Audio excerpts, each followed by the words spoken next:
I'm Gabby. Welcome to the Happier Life Project. I hope you are doing okay today.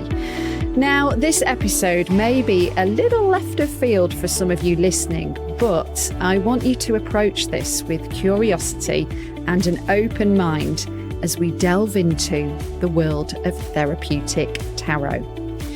Before we go any further, I want to stress the Happier Life Project is brought to you by mental health and wellness app My Possible Self in partnership with the Priory Healthcare, and it's super important you hear this. Therapeutic tarot is by no means a substitute for medication or working with a professional therapist or counsellor. For the purpose of this episode, we are exploring how working with the tarot cards can be used as a way to support and complement therapy and therapeutic practices, and why it can be such a cathartic and healing process. My guest today is an author, healer, psychic and tutor at Tarot Therapy Ltd, who offers tarot and psychic readings working from a healing, personal and spiritual development perspective. His name is Steve Hounsome. He's not a fortune teller, and as you're about to hear, dispels a lot of the myths and skepticism surrounding the use of tarot. But Steve does believe we can all develop our own psychic and intuitive abilities, and when using the cards in a safe, objective way, he feels it can help us navigate in our responses to certain situations, circumstances and challenges we might be facing. Steve explains how tarot cards can hold up a mirror to help us better understand ourselves. He also talks about why it has helped him personally in processing the loss of a recent loved one, and how therapeutic tarot turns self-care into soul care. Ready to find a healthier, happier you? Let's get started. Steve Hounsome, welcome to the Happier Life Project. Thank you very much. Good to be here. This is, for me personally, I'm really excited about this conversation because it's an area that I am so intrigued by. We're talking about all things therapeutic tarot. But before we get into that, you are an author, a healer, a psychic, and tutor at Tarot Therapy Ltd. Yeah. Tell us a bit more about that, because that's an unusual skill set. Yeah, well, they all sort of blend together under the one umbrella. But when I set the website up and everything, I felt like I needed to sort of qualify it somehow. But the focus of everything is my tarot work. I've been lucky enough to be able to write books on tarot. Something I always wanted to write a book. Proof that, you set your mind to do something, you can achieve it and all of that. Yeah. And now you've written 9. I have 9 of them, in fact. Yeah. Which is great. 4 or 5 are on tarot, and then meditation and so on. And it's all just evolved over the years, really. But tarot was my first love in this whole big field, and it still is, and it's just evolved. I've evolved, I suppose, from being your typical tarot reader, through to tarot therapy, as I call it. So it's the evolution of the way I work. But along the lines, I've studied and qualified in lots of, related subjects, and I'm qualified in different healing disciplines. So I teach tarot and various other subjects. So it's all those 4 titles, the author, healer, psychic, tutor. It's hopefully a description of all that I do. I always say the analogy I make is that tarot's the sort of spine around which everything operates. So okay. Yeah. So, I'm ripping this off something, I don't know if it's on your website or LinkedIn, but something you said was you work from a healing and personal spiritual development perspective rather than fortune telling. Absolutely, yeah. Well, this is the big difference between, tarot as a therapy or therapeutic tarot than what everybody's perception of tarot still is, really, for the most part. I'm not anti-fortune telling or divination or whatever, but I don't really see a value in it for the client. So you don't have a crystal ball that you gaze into? I do have a crystal ball, but the mists don't clear, and I don't see anything. You can see stuff kind of more clairvoyantly or intuitively in your head. But that's a natural ability we all have, in my view, just the same as some people are more talented musically or in sport or whatever, cooking or whatever it might be. Yeah. The intuitive stroke psychic faculty is something that everybody can develop, our sixth sense, if you like. That was going to be my next question. When did you discover you had the gift? Or is that something that we see in the movies? Yeah, I think so.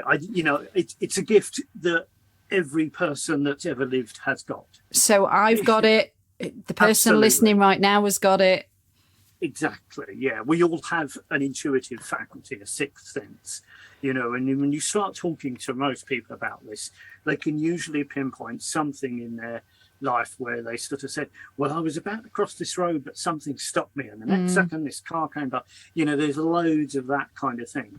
We have an inbuilt natural ability to sense stuff, and a lot of that just comes from the natural way we're wired.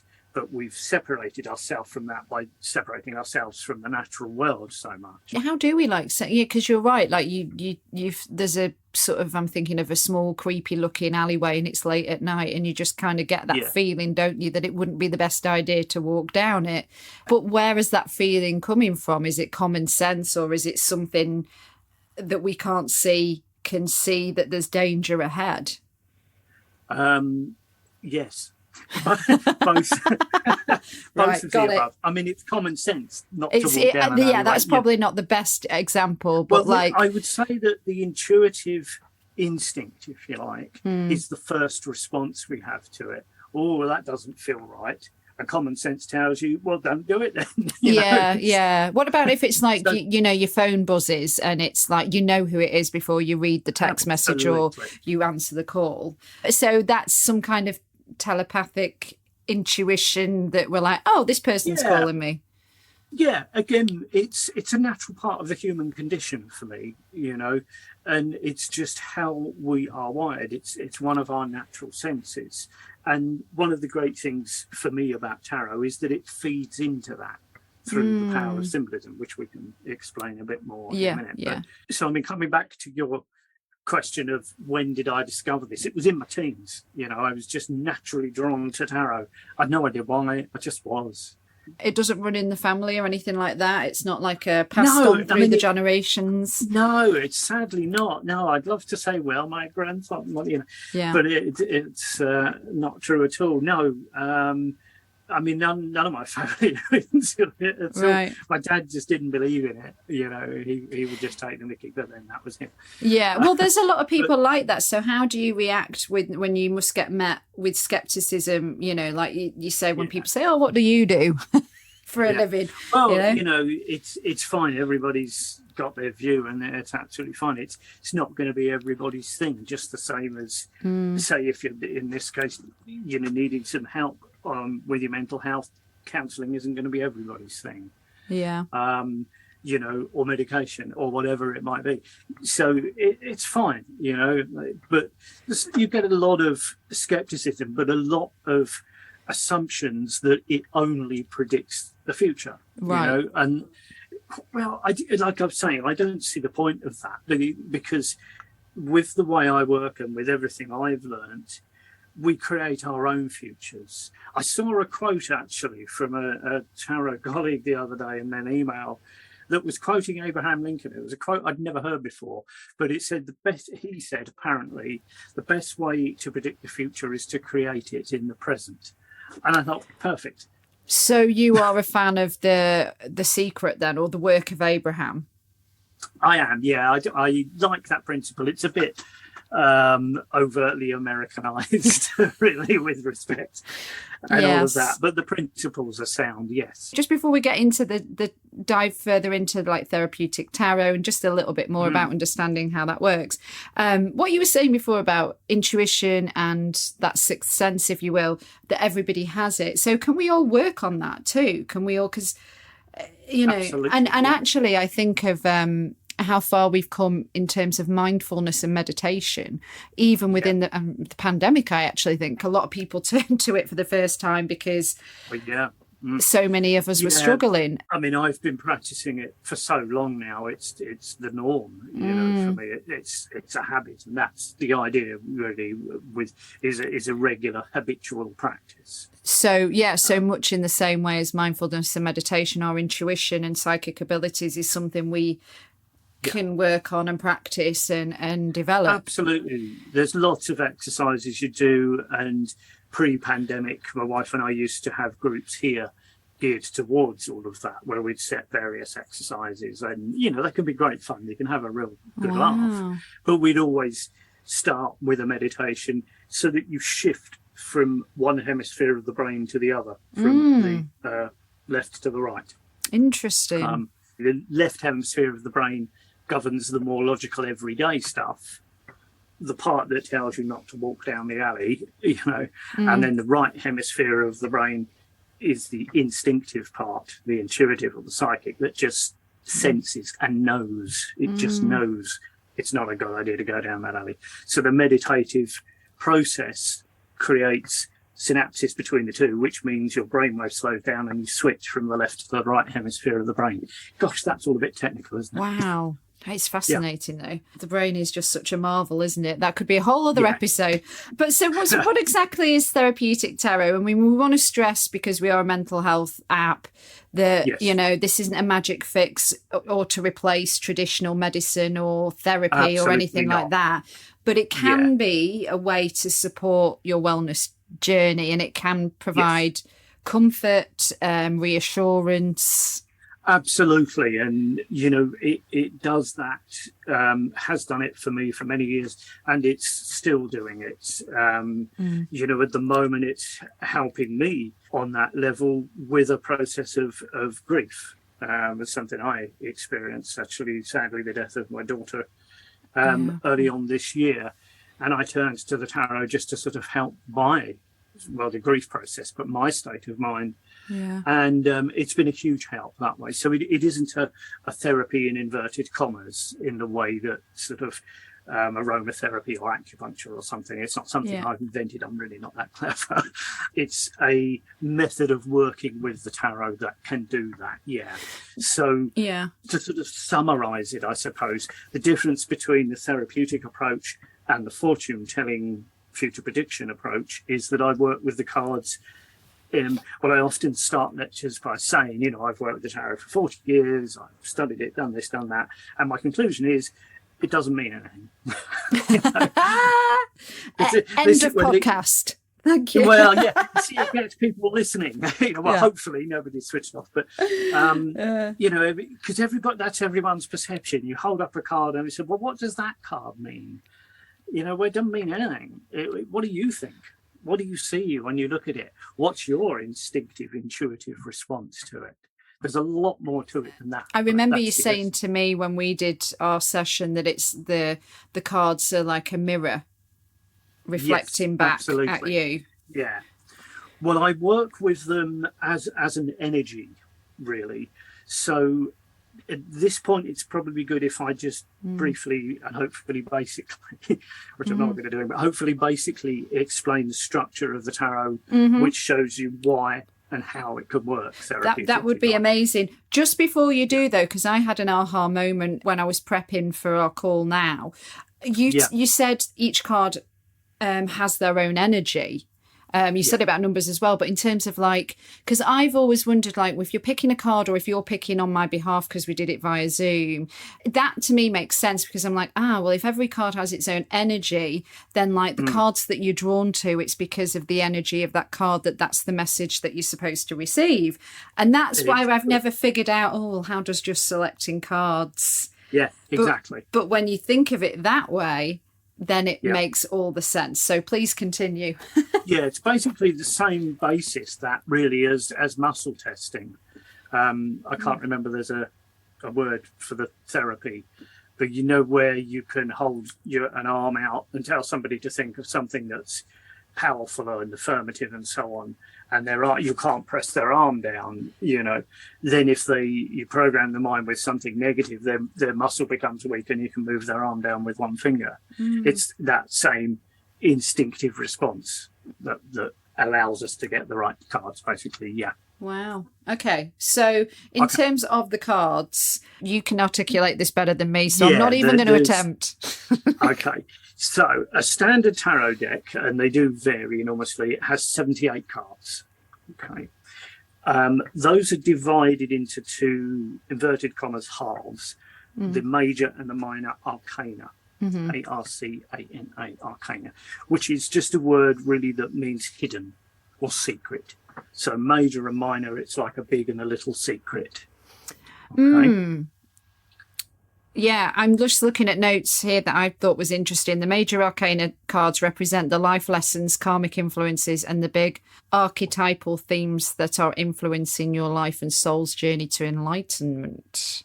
Yes, the whole self. The minor is more the day-to-day stuff, right? Well, it is in traditional way. If I explain the energetic view and how I work with them. So if we go to the minor arcana.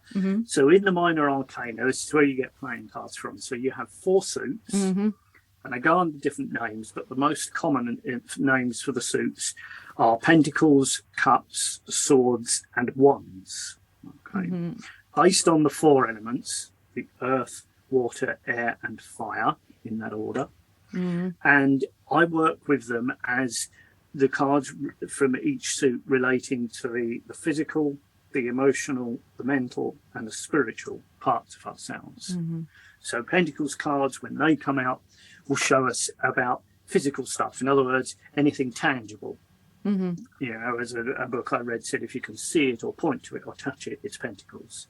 So that can be our physical health, not that you can diagnose or anything like that, but it can show you, you know, the various physical needs and so on. But what you're doing in the everyday life.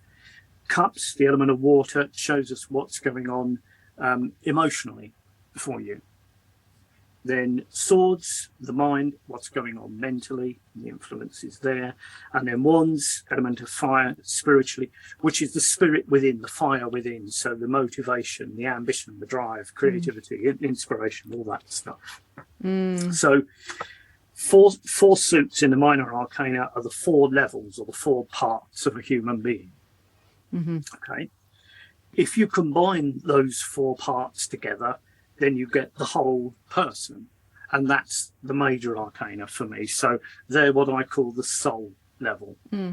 So as distinct from the spirit, it's the soul, the whole person. So the major arcana cards, 22. And this is where you start with the Fool, and then it's Magician, High Priestess, and so forth. Death and the Devil are in there, what everybody knows about. And those for me represent, they may be life lessons, as you said, but stuff that affects you holistically. You know, it's the whole greater than the sum of the parts. It's the stuff that affects your whole being. Right.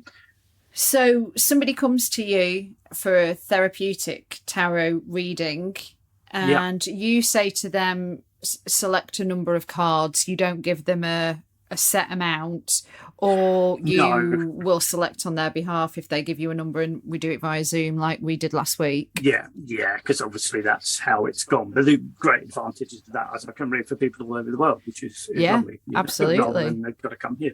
Well, even if you're in the same country, you know, it's like if you're not within an hour or so's trip, then And then, so another thing which I already know the answer to, but many listening would be like, well, how could you pick up on energy over a Zoom? Well, you can, as long as you've got something of the person. I mean, I've done hundreds of readings over the years just by telephone, and you could focus on the person's voice and pick vibrations, as they used to be called, up that way. Here, like we are now, I can see you on the screen, so I can tune into you that way. But it's mostly, you know, being attuned to that process and then focusing on the client and your needs, as well as the skills of active listening to what you're saying, which, as you know, sometimes I reflect back. Just the same as a counsellor, I always suggest tarot therapists in training do at least basic counselling skills courses as well as the tarot training I do. So it's a combination of that and working with the cards, obviously. You know, with not having a layout or a spread, as they're called, you know, you said to me, you just get the client to pick some cards. Traditionally in tarot, you have spreads, as they're called, so a pattern that you put the cards into, and a card in each place in that pattern or spread represents a different part. So it might be your, nearest and dearest to you, or the near future or the distant future, your hopes, all that stuff. I don't do any of that because it restricts what I may want to say. So I include all the aspects that I'm picking up from a card, right, regardless of where it is. And then it's putting, the client as the central focus of it, really. And you prefer, you don't want to be sort of, like tested too much in terms of like, you appreciate it when, if there's a reason that a client's come to you because they want some guidance on something, or they're confused about something, or whatever it is, you prefer them to be open with that, because then it helps you interpret what the card's message is in relation to their question, as opposed to just sort of like, once you have the cards, looking at them and being like, this is where we're at, interpret as you will, as applicable to your story, kind of thing. Yeah, I mean, I always place an emphasis, and say to people that this is a two-way process. This is not me talking at you. I may ask you questions, but you're free to interrupt, butt in, question, agree, disagree, feed me. We go off at tangents. It's never a set process. Every reading's different because every person is different, But it generally works better when people will explain to me their situation. I often make the analogy, it's, if you just turn up for a reading, it's a bit like walking into a baker's and saying, I'd like a loaf of bread, please, and they're going to say, well, do you want wholemeal? Do you want sliced? Do you want this? They just want a loaf of bread, please, and so it's like, well, you tell me what you want, then we can get stuck in. So it's not about me telling you what to do or making your decisions for you. The way I always phrase it is that it's helping you to help yourself.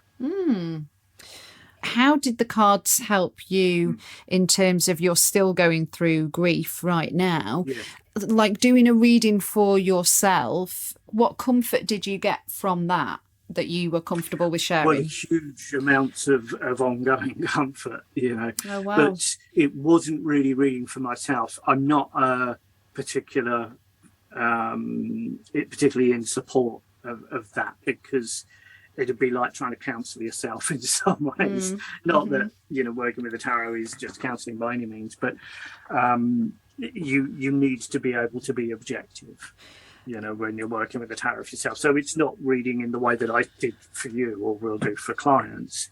What I did, I fairly habitually work with tarot for myself anyway, but after Laura died, my daughter, which was very, very sudden, she was just 33, so obviously it wasn't expected or anything. So massive amounts of shock.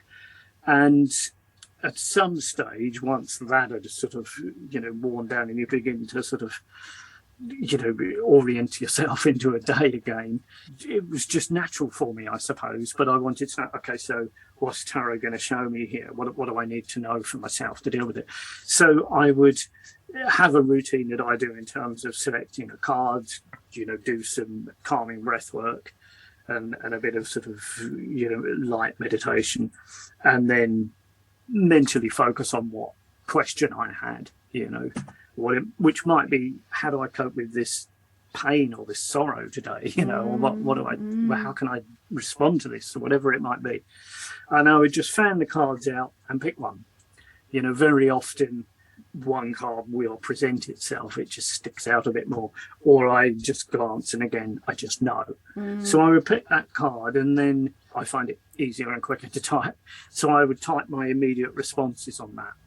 And then I keep the card in a little perspex frame on my desk. It's only in a frame so that it doesn't get damaged. I knock coffee everywhere or whatever. And then just it's there. I can keep looking at it. I have the Seven of Swords on my desk at the moment, which has been feeding me for the last few days, and I need to go back to my little journal and add some more thoughts on that, because they occurred earlier on while I was out running this morning. And that's an ongoing process. So huge amounts of help on every level, because that's what the tarot deck does. And then is there any instances that you can think of working with a client where do you see a visible shift in a person's, when they first sit down with you for a session and you can tell they're troubled? I mean, we all suffer from our mental health. It's not like, there's, I think we're starting to understand now. It's not I have a mental health illness versus I'm a regular person. It's like we all have struggles with our mental health, some worse than others, but at different stages. Yeah, quite. So can you think of instances where somebody sat down with you, the cards show what they're going to show, and then you see that shift in that person? Like, do they sort of look more relaxed or relieved? Yes, or... I mean, loads. Obviously, I suppose the best response to that is ask the clients. But I mean, there was a client I had last week who I remember at the end of it, she was saying, "I feel so much lighter." Oh, that to me is a good, in herself, again, her energy had shifted because there'd been a certain amount of things that were sort of vague for her. I'd been able to give some confirmation or validation to, right? As well as some stuff she can go away and work on, the self-help, the homework. And so she could see more of a way forward of achieving the things she was wanting to achieve. And then I'm glad to say clients do come back. Yeah. And then it can be an ongoing process. But that's one of the things I wanted to get across, that it doesn't have to always be, paying money to go see a tarot reader like yourself. You could do a decent amount on your own. You don't have to have studied tarot and know what they mean. They don't mean anything. You can look up in a book if you like, but just look at a card and go with what comes into your head or what feelings it produces in you, what you notice, so that yourself responds to it. Is there a danger, though, that we can see or convince ourselves that we're seeing something that we really desperately want to see? Is there that danger that I'm going to try and see things that I'm going to try and interpretate it the way I want it to be, and therefore then I could get it that way? Well, there can be, yes. I mean, you need a certain amount of objectivity, but the best response to that, I would say, is be honest. Because when you are really honest about what you're seeing in a card, and somewhere in your conscience, somewhere in your being, you're telling yourself what you want to know. But if you're unsure about that, ask somebody else. What do you see in this? You can look up the meaning of the card. You can do that on the internet or just by yourself. I mean, a decent book again, on tarot. Could they just want to be nice, though? Is that there's the danger if they want to be... There is always that. Yeah. There is always. Again, ask them to be honest. Don't ask them to be nice to you. Yeah. That's the one thing about the tarot after 40 years, I can attest to, without any shadow of a doubt, is that it will always tell you the truth. I do try and sort of tell it like it is. It's not about dressing it up in spiritual platitudes and esoteric wisdom and all of that. It can have that if you want it to, but it does tell it like it is, and that's what I will always try and do. In our session, we mentioned about the doubting Thomas. The human self is what you called it, which is I'm going down the lines of like negative thoughts, which we all suffer from, and again through the lens of mental health. You had some advice about how to deal with those thoughts and negative assumptions when they came into. Do you remember what you said? No, but I'll give you a response, and hopefully it might. Okay, cool. Well, this is the thing, you see, it's an intuitive process when I'm working. Yeah. So they're not really responses and stuff that I give people when I'm working with them in a reading that I sit and think logically about. It's an intuitive flow. So once I've said it, it's gone. Right. For a bit more context for our listeners, I basically was saying to Steve that I, like many of us, suffer from these sort of limiting self-beliefs and negative thoughts. And I think I articulated it as sometimes I feel like my mind is picking on me.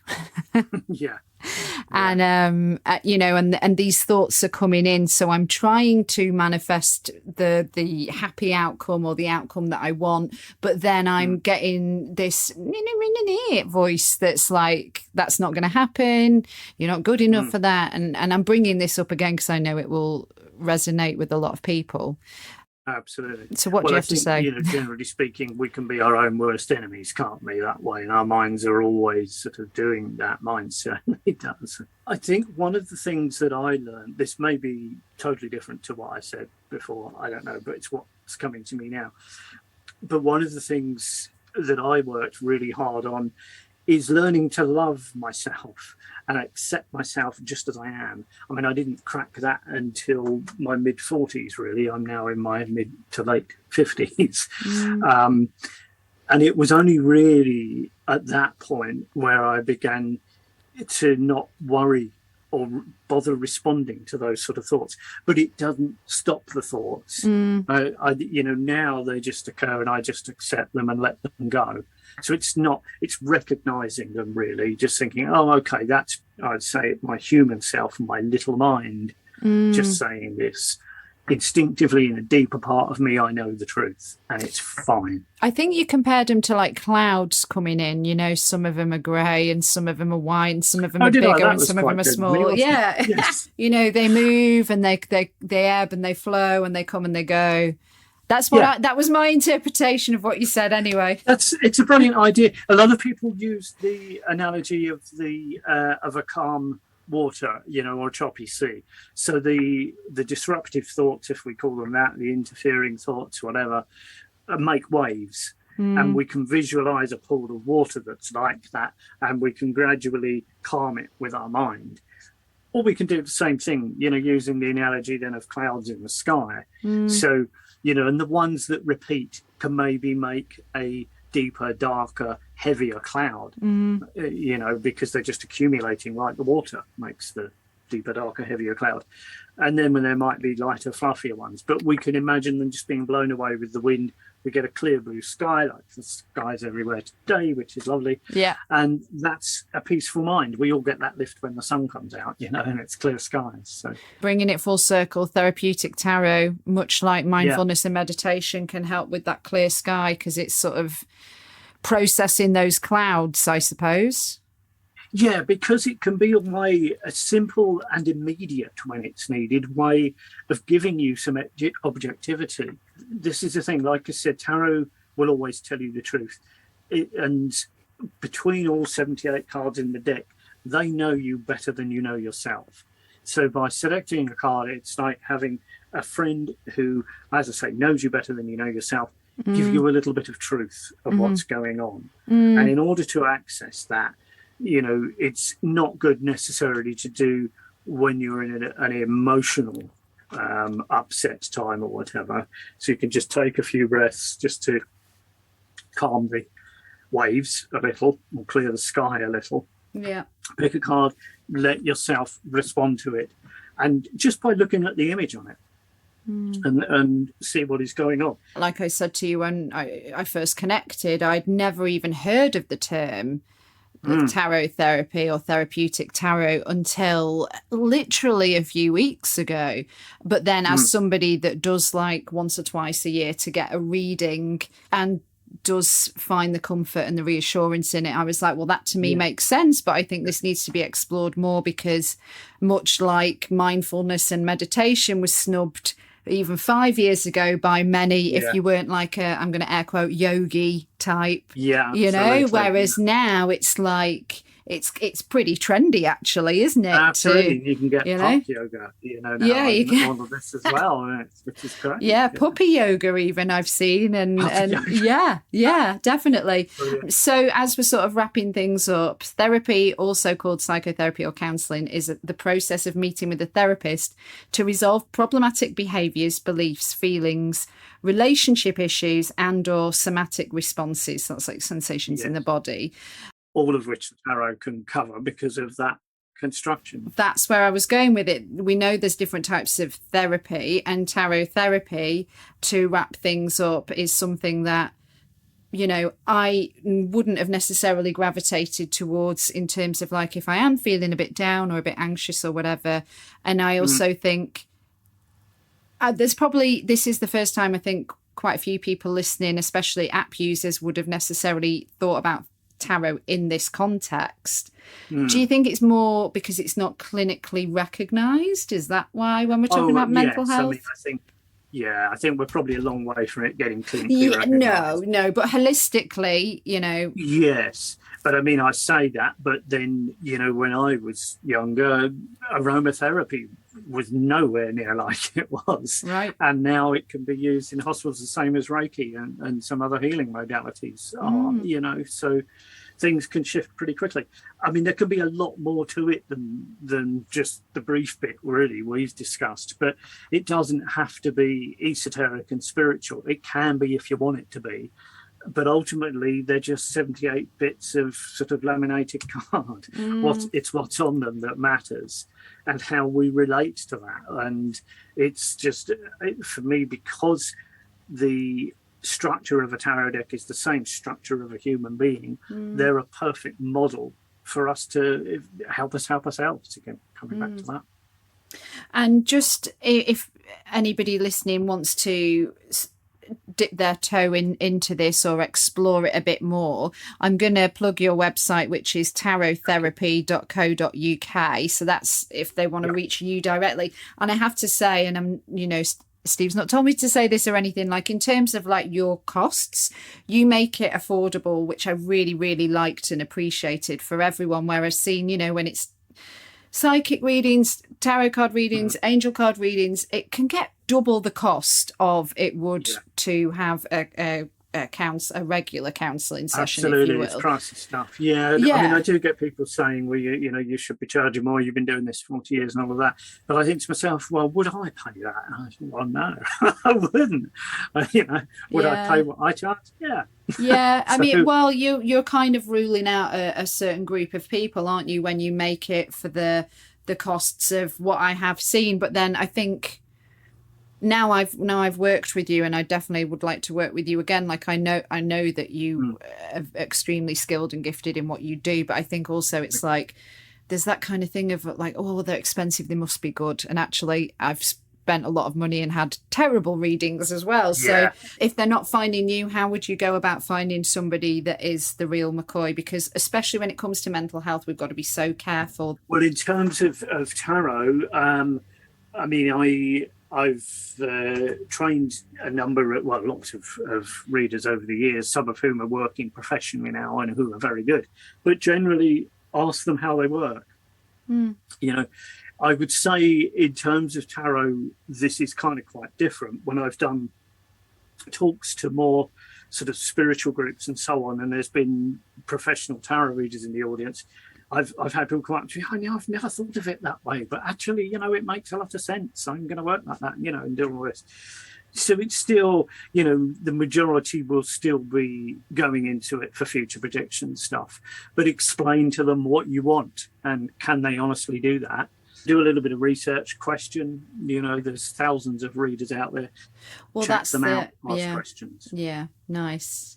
Well, on that note, Steve, thank you so much. Pleasure. It's been, you know, so fascinating to talk to you and just kind of look at our well-being from that more spiritual side, and using the tarot as a form of therapy. I mean, I'm very conscious that, you know, from my point of view, we've only covered a snippet really, but if people have questions when they've been listening, you know, if it's, well, how do I do this with the tarot, or can you advise me what deck, that kind of thing, then sure, you can email me. I'll do my best to help if I can. Yeah. Brilliant. Again, Steve, thank you. Pleasure. See you, Gabby. Bye.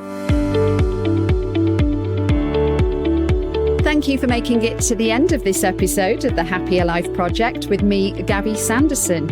And thank you to Steve Hounsome for a very enlightening conversation about therapeutic tarot. I want to again repeat what I said at the start of this episode, that it is not a substitute for medication or working with a professional therapist or counsellor. And if you are suffering with your mental health, there is a crisis button on the My Possible Self app, which will signpost you to the correct information for immediate expert advice. Those of you who are listening on one of our podcast platforms, the My Possible Self app is completely free to download, so you don't need to worry about it costing you anything. If you found this episode helpful, make sure you subscribe and leave us a review. And to find and follow us on social media, we are at My Possible Self on Instagram and Twitter, and I've been at Radio Gabby. So do take care, and I'll see you on the next one.